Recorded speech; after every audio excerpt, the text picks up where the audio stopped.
네, 학생 여러분 반갑습니다.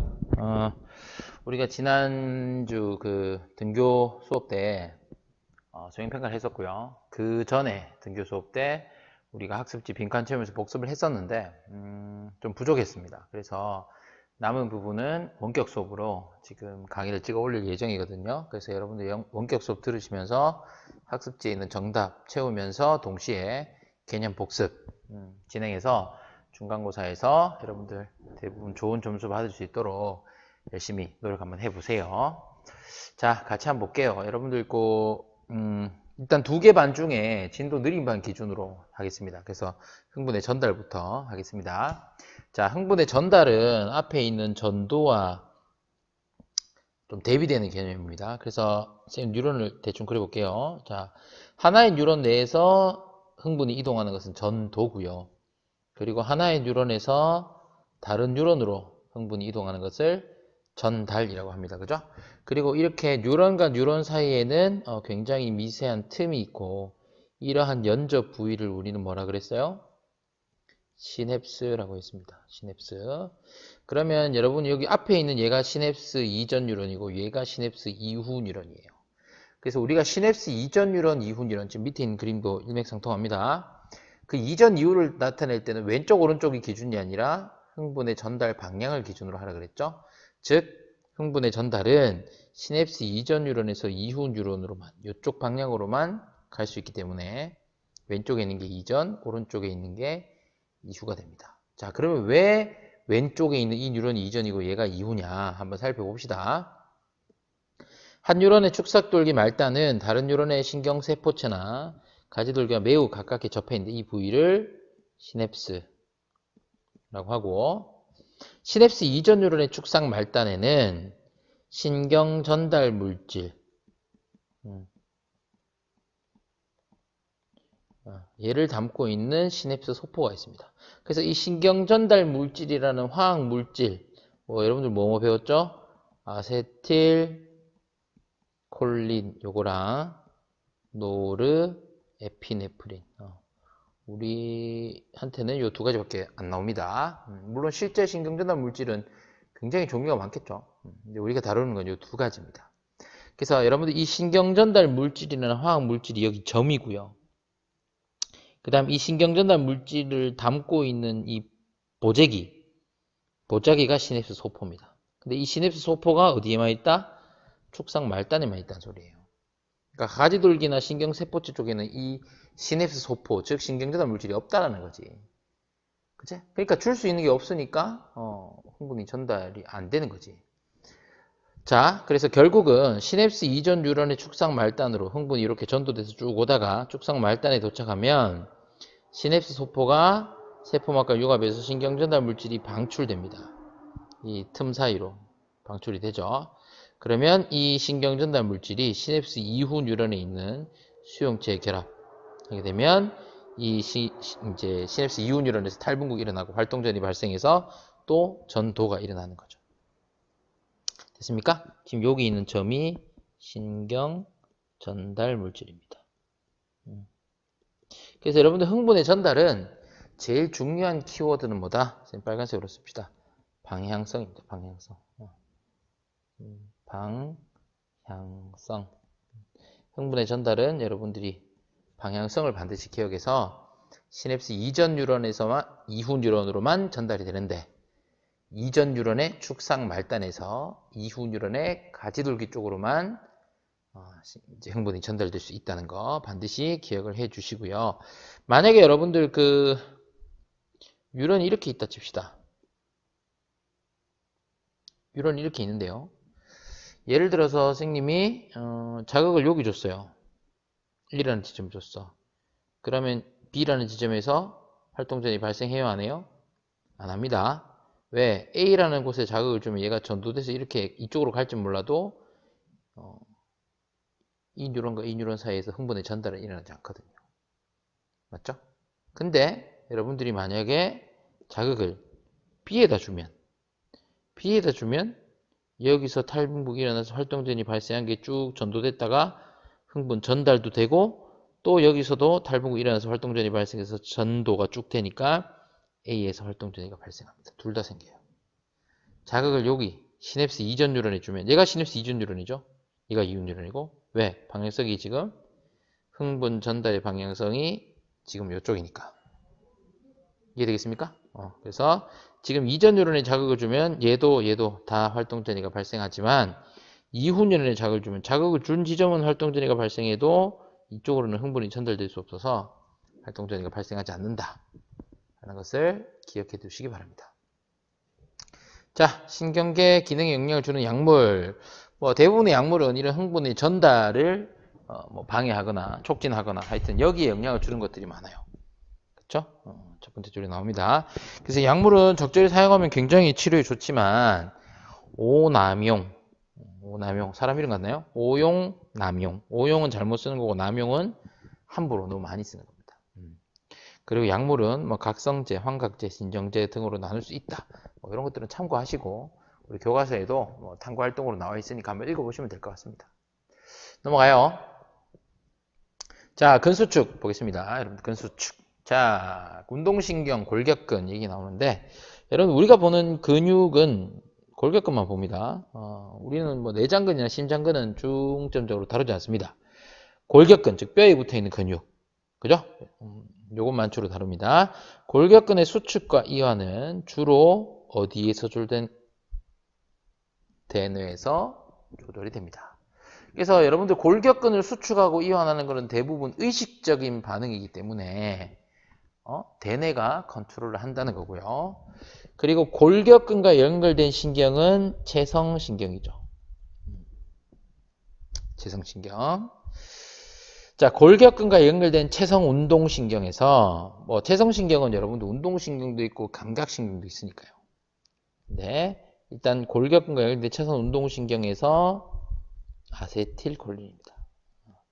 그러니까 이 골격근에 연결되어 있는 운동신경에서 아세틸콜린 분비해서 흥분의 전달이 일어나면 그 골격근을 이루는 세포막에 또 탈분극을 일으키고 활동전이가 발생해서 근수축이 일어난다는 그런 개념이고요. 자, 골격근의 구조를 한번 보겠습니다. 골격근은 요거는 이제 포함관계입니다. 포함관계. 상하관계예요. 자, 얘를 골격근이라고 할게요. 이 골격근은 얘가 뭐냐? 근육, 섬유, 다발이라고 하겠습니다. 근육, 섬유, 다발. 우리 여러분들 꽃도 여러 개 묶으면 꽃다발이죠? 똑같습니다. 얘도 얘가 근육 섬유야. 얘가 근육 섬유인데 이 근육 섬유가 여러 개 모여 있으니까 근육 섬유 다발. 이 근육 섬유 다발의 모임을 우리는 보통 근육이라고 합니다. 그러면 이 근육 섬유는 또 뭘로 이루어져 있냐면 얘가 근육 원섬유예요. 상하관계 이해되세요? 그래서 근육 원섬유가 모여서 근육 섬유가 되고 얘들이 모여서 근육 섬유 다발이 되고 근육 섬유 다발이 또 모이면 그걸 우리는 골격근 근육이라고 한다. 이렇게 생각을 하시면 되겠습니다. 됐죠? 그럼 여기에는 근육, 섬유, 다발 요 단계네요. 그 다음에 이 똑같이 근육, 섬유, 다발은 여러 개의 근육 섬유로 이루어져 있다. 그리고 이 근육 섬유가 세포 단계입니다. 그 다음에 이 근육 섬유에는 여러 개의 근육 원섬유 다발, 근육 원섬유가 다발로 되어 있습니다. 자, 근육 섬유가 아까 세포 단계라 그랬죠. 근데 이 세포는 여러 개의 핵이 있기 때문에 핵이 여러 개다. 만을 다자를 써서 다핵세포다. 이런 말을 쓰고요. 그 다음에 여러분들 이제 세포 단계는 근육 섬유지만 우리가 근육 수축할 때 그 수축의 기본 단위가 되는 것은 근육 원섬유예요. 그래서 이 단계를 우리가 주로 살펴볼 겁니다.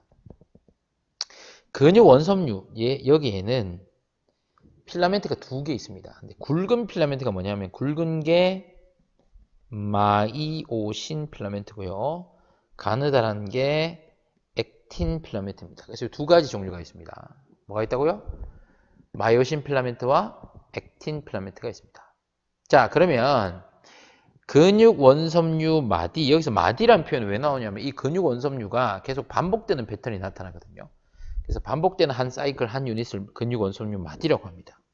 그 근육 원섬유 마디에서 액틴 필라멘트, 요 가는 애들만 있어서 좀 밝게 보이는 부분을 명대, 밝을 명대로 써서 혹은 아이대라고 하고, 그게 아니라 마요신 필라멘트만 있거나 혹은 마요신 필라멘트와 액틴 필라멘트가 겹쳐진 부분은 전자현미기로 보면 좀 어둡게 보입니다. 얘를 어둘 암자를 써서 암대 혹은 A대라고 해요. 그 다음에 이 암대 중에서 겹치는 부분 빼고 마요신 필라멘트만 있는 것은 상대적으로 조금 밝은데 이 부분이 H대거든요.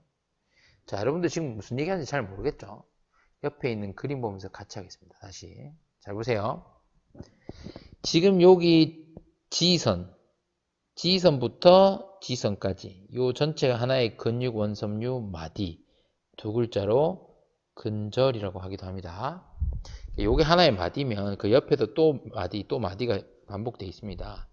근데 이 G선과 G선 사이에서 하나의 그 유닛, 근육 원섬유 마디에서 이 굵은 거 있죠, 여러분? 요 굵은 거. 시커멓게 굵은 거. 얘가 뭐겠어요?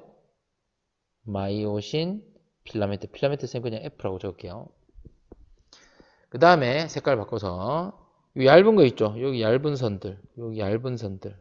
쭉 가로로 되어 있는 요 얇은 선들이 액틴 필라멘트입니다. 자, 그럼 봅시다. 여러분들 아까 전에 요 부분 있죠? 요 부분. 따라옵니까? 그 다음에 요 부분. 그리고 옆에 물론 마디를 넘어가지만 옆에 이 부분도 마찬가지죠. 즉 이 전체 액틴 필라멘트만 있어서 밝게 보이는 게 I대. 지금 여기도 반대로 I대 똑같이 있습니다. 얘는 I대 절반이죠. 따라오고 있습니까? 그 다음에 뭘 넣을까? 색깔을 연두색으로 할까? 요 부분 있죠, 요 부분. 여기서부터 여기까지. 여기는 마요신 필라멘트. 그래서 액틴하고 마요신 겹치는 부분도 있고 마요신만 있는 부분도 있고 여기를 A대라고 했습니다. 되세요? 오케이. 그 다음에 이제 A대에 포함되는 개념이지만 A대 중에서도 그 마요신 필라멘트만 있는 곳, 여기 보시면 얇은 액틴 없고 마요신 필라멘트만 있는 곳이죠. 그게 여기서부터 여기까지입니다. 넘어갔네요. 여기서부터 여기까지 마요신 필라멘트만 있죠. 여기 액틴 없죠, 그죠? 얘를 H대라고 합니다. 그래서 여러분들이 근육 원섬유 마디에서 A대, H대, I대가 뭘 의미하는지를 잘 보셔야 되고, 굵은 게 마요신 필라멘트, 얇은 게 액틴 필라멘트다 라고 기억을 해주시면 되겠습니다. 할 수 있겠죠? 자, 그 다음에 명대, I대입니다. I대 중앙에 수직의 선이 관찰된대. 이게 Z선, Z 좀 콩글리시인가? Z선이죠. 그리고 이 Z선을 기준으로 나누어지는 근수축의 기본 단위가 근육 원섬유 마디 혹은 마디 절자를 써서 근절 이렇게 부릅니다. 자, 그 다음 보세요. 여러분들 이제 위에 우리가 근육 원섬유 마디 구성을 얘기했는데 그 밑에 이제 요 그림 뭐냐면 이제 얘가 장면 1, 얘가 장면 2라고 한다면 장면 1에서 장면 2로 간다는 거는 근육이 수축한다는 뜻이에요. 즉 이랬던 근육이 이렇게 된다는 거지. 그럼 여러분들 지금 장면 1에서 장면 2로 갈 때 여러분들이 뭘 하면 되냐 하면 자, 상상을 해보세요. 이 Z선 있죠, G선. G선 여러분들이 양쪽을 잡고 중간으로 끼운다고 생각하세요. 내가 이 G선과 G선을 잡고 이 왼쪽에 있는 G선은 오른쪽으로, 오른쪽에 있는 G선은 왼쪽으로 이렇게 끼운다고 생각하세요. 그러니까 액틴 필라멘트를 마요신 사이로 끼운다고 생각하면 장면 1이 장면 2가 될 수 있습니다. 자, 머릿속에서 이미지네이션이 됩니까? 돼요. 이미지화가 돼요. 자, 그러면 I대를 잘 보세요. I대가 원래 이만큼 길었어요. 근데 수축하고 나니까 요만큼 짧아졌죠? 눈에 보이십니까? 수축하고 나니까 I대가 짧아졌어요. 만큼 길었는데 짧아졌습니다. HD도 보세요, 여러분. H대 이만큼 길었는데 이만큼 짧아졌어요. 왜? 액틴이 마요신 사이로 끼워져 들어오니까 마요신만 있는 공간은 좁아지죠. 됩니까? 근데 여러분들 A대는 잘 보시면 수축을 하나, 이완을 하나, A대는 똑같습니다. Why? A대는 곧 마요신 필라멘트의 길이가 똑같거든요. 그리고 여러분들이 또 하나 눈여겨봐야 될 거는 장면 1과 장면 2에서 액틴 필라멘트 자체의 길이는 변화가 없어요. 제가 아까 얘기했죠? 액틴이나 마요신을 뭐 늘리거나 줄이는 게 아니라 액틴 필라멘트, 즉 지선을 잡고 액틴 필라멘트를 마요신 필라멘트 사이로 끼우는, 이렇게 미끄러져 이렇게 끼우는 거기 때문에 액틴이나 마요신 자체의 길이는 변화가 없습니다. 이게 여러분들 근수축의 메인이 되는 개념이에요. 그래서 여러분들 수축이 일어나니까 A대는 일정하지만 H대나 I대 짧아지고요. 그리고 지선 사이의 거리도 줄어드니까 근육, 원섬유, 마디 전체 길이도 짧아지죠. 됐습니까? 눈에 딱 보이죠, 그죠? 자, 근수축이 일어날 때 근육, 원섬유, 마디 길이는 짧아지고 I대와 H대 길이도 짧아집니다. 하지만 A대 길이는 변하지 않고 액틴 필라멘트와 마요신 필라멘트가 겹치는 부분의 길이는 한번 볼까요? 노란색으로 표시해볼게요. 지금 겹치는 부위가 여기서는 요만큼이었거든요. 여기도 요만큼 있었죠. 근데 얘는 보세요. 겹치는 부분이 이만큼 됐어요. 이만큼 됐어요. 겹치는 부분의 길이는 어떻게 됐어요? 길어집니다. 길어집니다. 맞아요? 정리할 수 있겠나? 머릿속에서 조금 여러분들이 이미지화 시켜서 지선 잡고 안으로 끼웠다가 뺐다가 끼우는 게 수축, 빼는 게 이완. 근수축은 이 원리로 수축 이완이 반복됩니다. 자, 그러면 여러분들 나중에 이제 기출 문제 같은 것도 푸시고 특히 우리 기말고사는 선택형 시험이니까 기출 문제 같은 걸 많이 풀다 보면 이 파트에서 숫자 놀이를 많이 해요. 근육 원섬유 마디는 이 중간에 있는 M선을 기준으로 좌우 대칭입니다. 그리고 지금 왼쪽에 있는 이 지선과 오른쪽에 있는 지선을 잡고 중간으로 끼울 때 양쪽이 똑같이 끼워요. 그러니까 좀 의미적으로 얘기하면 I대가 줄어드는 이 값이 H대가 줄어드는 값하고 같아야 됩니다. 근데 이제 우리가 여기서 고려해야 될 거는 I대가 이쪽도 있고 이쪽도 있으니까. 이해되세요? 그래서 여러분들 선생님이 그냥 한번 연습 삼아 한번 그려볼게요. 자, 얘가 마요신 필라멘트라고 칩시다. 이게 마요신 필라멘트고 얘를 액틴 필라멘트라고 하겠습니다. 자, 요랬던 애가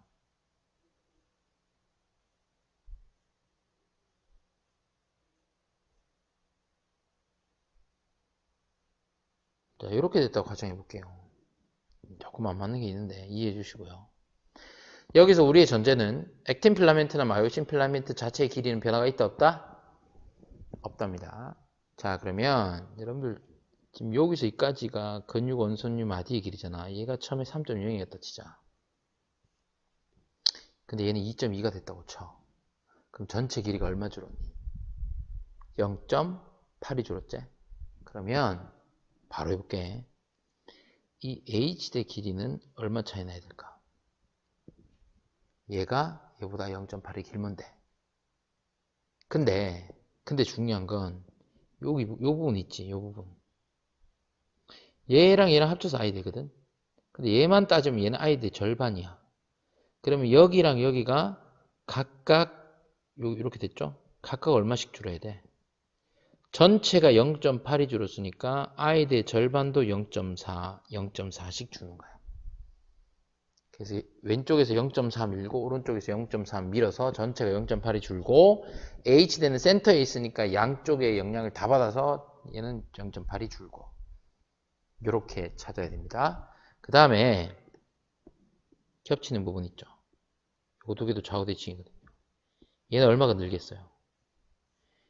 여기서 일로 갈 때 0.4가 늡니다. 즉 여러분들 이게 상식적으로 요 액틴 필라멘트 길이는 변화가 없잖아요. 그럼 이 보라색과 녹색 더한 값이나 이 보라색, 녹색 더한 값은 일정해야 돼요. 액틴 필라멘트 자체의 길이니까. 근데 지금 여기 보라색이 0.4 줄었으니까 녹색은 0.4가 늘어야 되는 거예요. 이해되시죠? 그래서 얘가 녹색이 0.4가 왼쪽이 0.4 늘고 오른쪽도 0.4 늘고 그래서 전체가 0.8이 늘어야 됩니다. 자, 이런 얘기를 선생님 지금 왜 하냐면 근수축 할 때는 우리가 대전제가 있어요. 첫 번째는 근육 원소물 마디는 중간에 있는 요 M선을 기준으로 좌우 대칭이다. 두 번째, 근수축이 일어날 때 액틴 필라멘트나 마요신 필라멘트 자체의 길이는 변화 없고 액틴이 마요신 사이로 미끄러져 들어갔다가 나오는 건데 양쪽이 똑같이 들어가고 똑같이 나옵니다. 똑같은 크기만큼. 그래서 결국은 전체가 줄어드는 값이나 그 안에 내부에서 늘어드는 값이 이게 상호 보완이 이게 맞아야 돼요.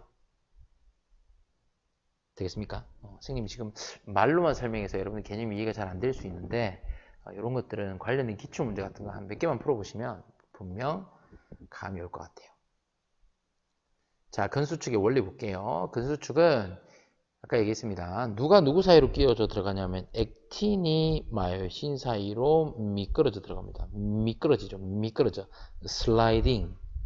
그래서 슬라이딩 띠오리. 그래서 활주설이라고 합니다. 우리는 근육 수축 원리를 활주설로 설명합니다.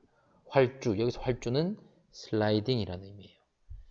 액틴이 마요신 사이로 미끄러져 들어가면서 근육 원소류 마디 전체 길이가 짧아지는 그게 곧 근수축이다. 그 말인 거죠. 자, 그 다음에 요 밑에 두 개는 참고하세요. 마요신 필라멘트는 ATP를 분해하는 효소가 있다. 즉 근수축이 일어날 때는 ATP를 소모한다. 그런 의미예요. 그래서 ATP로부터 에너지를 얻을 수 있습니다. 그래서 이 ATP가 있어야 액틴 필라멘트가 마요신 사이로 미끄러져 들어가는데 고등학교 과정에서는 이 부분을 상세하게 하지 않아요. 그래서 여러분들 지금 학습지에서 우리가 다뤘던 수준만 여러분들이 습득을 하시면 됩니다. 그 다음에 이제 이것도 좀 참고적인 얘기인데요. 이제 근육은 ATP를 워낙 많이 쓰기 때문에 일반적인 세포처럼 그냥 ATP를 그런 세포호흡에 의해서 쓰는 것들은 얘들이 만족을 못해요. 그래서 ATP를 공급하는 경로가 좀 다양합니다. 그걸 설명하는 거예요. 크레아틴 인산이라는 친구가 크레아틴과 인산으로 분해되면서 그때 나온 에너지로 ATP를 빠르게 합성할 수 있거든요. 재생시킨다고 돼 있죠. 그게 되고 또 산소호흡, 세포호흡이잖아요. 그리고 산소를 이용하지 않는 무산소호흡 중에 젖산 발효, 얘도 근육에서 일어납니다. 그래서 여러분들 젖산이 쌓이면 몸이 굉장히 피곤하다고 느끼고 뭐 쥐나고 이런 것도 얘랑 연관이 있습니다. 그래서 여러분들 그 운동을 너무 격하게 하면 다리에 뭐 쥐가 난다든지 근육 경련이 일어나는 걸 경험해 보신 학생도 있을 거예요. 그게 이제 근육이 ATP를 많이 쓰니까 젖산 발효, 이 발효를 통해서라도 ATP를 공급하려는 그런 경로가 있습니다. 그래서 크게 이제 크레아틴 인산 경로, 산소호흡 경로, 젖산 발효 경로 이렇게 세 가지 정도의 ATP를 공급하는 경로가 있습니다. 됐죠? 물론 근육에 저장되어 있는 ATP도 쓰지만 그거는 운동하고 얼마 안 가요. 자, 그 다음에 신경계 보겠습니다. 여러분들 이번 시간에 뭐 신경계까지 해도 되겠죠? 신경계까지 하고요. 그 다음 시간에 항상성하고 이렇게 쭉 가볼게요. 자, 신경계 이것도 여러분들 개념적인 부분이 굉장히 많습니다. 정리 잘 해두셔야 되고, 자, 신경계는 뇌와 척수로 구성되는 중추신경계와 온몸의 각 부분의 사이에 신호를 전달하는 말초신경계로 구분한다. 쓰면 되죠. 말초신경계. 중추신경계는 뇌와 척수로 구성되어 있고 말초신경계는 구심성과 원심성. 이걸로 먼저 구분하라 그랬죠. 선생님 저번에 강의했을 때 이게 분류가 좀 아직도 어떤 출판사의 교과서나 학습지, 참고서에는 아직도 분류 기준이 좀 애매한 것들이 있다. 그래서 체성, 자율 이렇게 이분법적으로 구분하기보다는 구심성, 원심성으로 먼저 구분해라 라고 얘기했었고 원심성의 체성신경과 자율신경. 이렇게 구분하는 게 좋다고 했었습니다. 자, 말초신경에는 자극을 받아들여 중추신경계에 전달하는, 즉 이게 고심성 신경이에요. 그러니까 고심력이라는 거는 중심 방향이고 우리 신경계에서 중심은 중추신경계, 즉 뇌와 척수입니다. 그러면 이 자극을 받아들이는 이 감각기관에서부터 뇌와 척수, 중추까지 연결된, 그리고 걔네들은 중추로 향하는 방향성이죠. 그래서 얘들을 고심성 신경 혹은 감각신경이라고 해요. 그래서 여기에 감각신경이라는 말을 써도 정답입니다. 자, 그 다음에 중추신경계로부터 명령을 반응기 쪽으로 전달하는, 이제 밖으로 나가는 거죠. 바깥쪽으로. 그래서 원심력, 알고 계시죠? 회전하는 물체가 바깥쪽으로 튀어나가려고 하는 원심력. 그래서 바깥쪽이니까 원심성 신경 혹은 운동신경, 이렇게 구분하시면 되겠습니다. 자, 원심성 신경은 주로 대뇌 명령을 받아서 골격근과 연결된 체성신경. 여러분 여기에 밑줄 칠까요? 체성신경은 무조건 골격근과 연결이 되어 있습니다. 그 다음에 골격근이 아니라 내장이나 심장, 심장도 내장이지, 분비샘 이런 것들과 연결되어 있으면 자율신경이에요. 그래서 골격근에 연결되면 체성신경, 골격근이 아닌데 연결되면 자율신경. 이렇게 여러분들이 구분하시면 좋겠습니다. 됐습니까? 오케이. 자, 중추신경계부터 볼게요. 중추신경계. 자, 뇌는 대뇌, 소뇌, 감뇌, 중간뇌, 내교, 현수. 자, 적어볼까요? 여기 대뇌죠. 이 전체. 그리고 여기 사이간자 써서 간뇌. 그 밑에 중간뇌. 그 볼록 튀어나온 부분 뇌교. 크로스, 다리. 그리고 밑에가 연수. 여기까지가 뇌죠. 연수 밑으로 여기는 이제 뭐예요? 척수예요, 척수. 여기 뇌가 아닙니다. 여러분 한 이 정도 끊으시면 됩니다. 요게 뇌, 밑에는 척수. 여기서 목에 이제 연결되어 있죠. 그리고 뒤통수 쪽에 있는 게 소뇌가 되겠습니다. 자, 대뇌는 좌우 두 개의 반구, 이래서 뭐 우뇌형, 우뇌형 인간, 좌뇌형 이런 말 들어봤잖아. 두 개의 반구로 이루어져 있고 표면에 주름도 많고. 축삭돌기가 밀집되어 있는 게 속질이고, 그래서 백색질. 그 다음에 뉴런에서도 신경세포체가 밀집되어 있는, 우리 앞에서 했죠, 뉴런의 구조. 신경세포체 핵이 있고 얘가 바디예요, 바디. 얘가 밀집되어 있는 겉질은 좀 색깔이 짙습니다. 회색질이라고 합니다. 학습이나 기억이나 언어, 감정 등의 고등 정신활동, 그리고 체성 감각 및 수위운동. 수위운동이라는 말은 따를 숫자의 의지의자, 즉 내 의지에 따르는 운동, 내가 의식적으로 하는 운동을 의미해요. 걔네들은 대뇌가 컨트롤합니다. 자, 대뇌 겉질은 위치에 따라서 전두엽, 좀 이마 쪽이고요. 두정엽, 얘는 정수리 쪽이라고 생각하시면 되고, 측두엽, 사이드죠. 후두엽, 대뇌 중에도 좀 뒤통수 쪽. 그래서 이 전두엽, 두정엽, 측두엽, 후두엽은 다른 게 아니라 대뇌 겉질을 기능에 따라 구분한 거예요. 그거를 좀 기억해 주시고요. 자, 소뇌는 대뇌와 함께 수위 운동을 조절하고 몸의 이제 평형감각을 받아들여 몸의 균형이 유지될 수 있도록 합니다. 이 평형감각은 귀에 있습니다. 귀에 보면 내이 쪽에 전정기관, 여러분들 들어본 적 있지 싶어요, 예전에. 전정기관이나 방골이관 이런 친구들. 걔네들이 몸의 이제 평형이나 기울기를 담당하고, 실제로 여러분들 노인분들 중에 어지러우면 이비인후과 가는 경우 굉장히 많습니다. 귀에 문제가 생기면 어지러울 수 있거든요. 평형감각을 유지하니까요. 됐죠? 그래서 뭐 여기 뭐 균형, 뭐 혹은 평형 써도 관계 없습니다. 자, 그 다음에 간뇌 보겠습니다. 간뇌는 시상과 시상하부로 이루어져 있고요.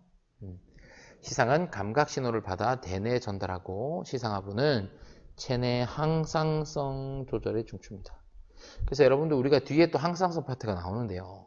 간뇌 중에도 이 시상하부가 항상성 조절의 컨트롤 타워입니다. 그래서 나중에 시상하부란 말 굉장히 많이 나올 건데, 시상하부가 간뇌의 한 부분이다. 기억해 주시고요. 그 다음에 이제 중간뇌는 여러분들 뭐 생각하면 되냐면 눈 떠올리시면 됩니다. 눈. 몸의 평형도 뭐 서포트를 하지만 안구 운동이나 홍채 운동 이런 것들을 조절해서 뭐라 그래야 될까? 여러분 그런 거 있잖아요. 응급실에 환자 오면 의사들이 이렇게 눈알 까서 이렇게 BP 주잖아요. 그죠? 그게 이제 동공반사거든요. 그게 내 의식적으로 되지는 않습니다. 여러분. 근데 그게 이제 중간뇌가 그걸 담당하거든요. 그래서 내 의식적으로 되지는 않지만 중간뇌 영향을 받습니다. 됐죠? 그래서 중간뇌는 눈 떠올리시면 됩니다. 그리고 여기 이제 여러분들 잘 못 적어둘 텐데 정답은 뇌줄기였어요. 그러니까 뇌 중에서도 여러분들 여기 보시면 중간뇌, 뇌교, 연수 이 부분 있죠. 이 부분. 중간뇌, 뇌교, 연수 이 부분 있죠. 척수까지 말고 이 부분을 우리가 뇌줄기라고 해요. 여러분들 마치 대뇌하고 소뇌가 꽃에 잎이면 얘는 줄기같이 보이죠. 받치고 있는. 얘를 뇌줄기라고 합니다. 이게 이제 생명활동 유지와 굉장히 연관성이 깊은 그런 뇌가 되겠습니다. 자, 그 다음에 연수, 뇌와 척수를 연결하는 신경이 대부분이 좌우로 교차하고요. 그래서 여러분들 뭐 오른손 많이 쓰면 좌뇌형 인간이고 왼손잡이들은 우뇌형 이런 말 들어봤죠? 그게 전부 다 이제 이 개념에서 파생된 것 같아. 그러니까 이제 대부분의 신경이 연수에서 한 번씩 교차가 되다 보니까 그런 얘기가 있지 않았을까 생각합니다. 그리고 이제 연수 같은 경우는 뭐 심장박동을 조절하고요. 호흡 운동도 조절하고 소화운동, 소화액분비 이런 것들을 전부 다 조절하는 게 연수입니다. 여러분 착각하시면 안 돼요. 심장박동을 일으키는 건 누구예요? 심장입니다, 심장. 그 심장박동을 일으키고 심장이 뛰는데 그 주된 기능을 하는 거는 그 심장 그 자체예요. 근데 이 심장 박동을 빠르게 하거나 느리게 하거나 하면서 그 박동을 조절하는 게 뇌에 있는 연수라는 부분이 한다는 소리예요. 그러니까 여러분 이건 우리가 의식적으로 컨트롤할 수 없어요. 여러분들 머릿속으로 야 심장 빨리 뛰어 빨리 뛰어 빨리 뛰어 아무리 얘기해도 심장은 빨리 뛰지 않아요. 그럼 여러분들이 심장을 빨리 뛰게 할 수 있는 방법은 달리기 하면 됩니다. 그러니까 내가 몸을 많이 움직이고 근육을 많이 써서 ATP를 많이 소모하게 되면 자동으로 심장이 빨라져요. 그럼 그거 누가 시킨 거예요? 연수가 시킨 거예요. 그렇게 생각하시면 됩니다. 그 연수도 마찬가지로 뇌줄기를 구성하는 부분이죠. 자, 그 다음에 척수 나오네요. 척수 이제 얘는 뇌는 아니죠. 연수까지는 뇌였습니다. 척수는 뇌와 말초신경 사이에서 정보를 전달하고 자, 척수에 연결된 운동신경 다발. 척수는 이게 좌우로 한 쌍씩 신경 다발들이 있는데 이 척수라는 신경은 척추뼈에 쌓여 있습니다. 이 좌우로 한 쌍씩 신경 다발이 올 때 이 운동신경 다발은 앞쪽, 배 쪽, 앞쪽으로 나가요. 그래서 이걸 전근이라고 해요. 얘가 전근이. 운동신경 다발이 앞쪽으로. 여기가 이제 등 쪽이고 여기가 배 쪽이거든요. 우리 사람 보통 배 쪽을 앞모습, 등 쪽을 뒷모습이라고 하잖아요. 앞전자에서 전근이고 그 다음에 이 감각신경 다발은 등 쪽으로 들어옵니다. 감각신경은 구심성이니까 이쪽으로 들어올 것이고 운동신경은 원심성이니까 이렇게 나가겠죠. 얘는 후근입니다. 후근. 용어 알아두세요. 전근, 후근. 됐습니까? 오케이. 그 다음에 이제 척수는 대뇌랑 반대로 대뇌랑 아까 겉질이 회색질이었거든요. 근데 척수는 여기 속질 여기가 회색질이고 척수의 겉질은 백색질입니다. 그래서 속질에 신경세포체가 많이 있다는 거예요. 됐습니까? 그래서 이 척수가 여기 보시면 뭐 해피반사, 무릎반사 뭐 이런 거 나오는데 얘는 전부 무조건 반사입니다. 여기서의 회피반사는 뭐 날아오는 공을 피했다 이런 게 아니라 뭐 뜨거운 물체에 손을 대었을 때, 뭐 혹은 뭐 뾰족한 거에 찔렀을 때 나도 모르게 손발 떼는 그런 것들을 의미해요. 그게 척수에 있는 이 연합 뉴런이 바로 명령을 내리기 때문에 가능한 거거든요. 됐죠? 여기 나옵니다. 자, 무조건 반사라고 해서 자극이 대뇌에 도달하기 전에 반응을 하는 것을 무조건 반사라고 해요. 대뇌가 이제 관여하면 그거는 의식적인 반응이나 조건 반사가 되는데 그게 아니라 대뇌에 가기 전에 이미 다른 데서 명령을 내려버리는 걸 무조건 반사라고 하고 몸을 빠르게 보호하기 위한 생존과 밀접한 관련이 있습니다. 자, 지금 여러분들 여기 이 그림 보시면요. 지금 내가 앞정이 찔렸을 때 나도 모르게 손을 떼는 거예요. 그래서 여러분 앞정이 찔렸을 때 손을 떼는 게, 자, 앞정이 찔렸다, 아, 따갑다, 이 정보가 쭉 가서 대뇌까지 가서 대뇌가 야 따갑다 손 띠라 해서 명령 내려가지고 다시 이게 운동신경 타고 와서 손에 있는 팔에 있는 골격근을 움직여서 떼는 게 아니고, 자, 앞정을 찔리면 내가 따갑다고 느끼기도 전에 나도 모르게 손부터 떼지는 거야. 왜? 척수에 있는 혈압률을 명령을 내렸거든. 그하고 나서 나중에 그 자극이 대뇌로 가서 아 따갑네 이렇게 느끼는 거예요. 근데 그 사이에 어떤 텀이 워낙 좁다 보니까 우리는 인식을 못하는 거지, 정확하게 말하면 따갑다고 느끼기 전에 이미 손은 떼져 있습니다. 됐죠? 지금 여기에 있는 뉴런이 감각신경입니다. 혹은 고심성 신경이에요. 그죠? 감각신경 다발이 척수의 등 쪽으로 들어갑니다. 이런 다발 지금 하나만 그려놨지만 이 다발은 후근이라 그러고요. 그 다음에 이제 배 쪽으로 나오는, 앞으로 나오는 이게 운동신경. 마찬가지로 운동신경 다발은 정근이라고 합니다. 됐습니까? 오케이. 자, 시간이 생각보다 좀 돼서 여러분들 효율을 위해서 여기까지 끊겠습니다. 여기까지 끊고요. 다음 시간에 말초신경부터 뒤에 항상성, 그리고 또 방어작용까지 남았는데, 말초신경부터는 다음 시간에 하겠습니다. 여러분 고생 많았습니다.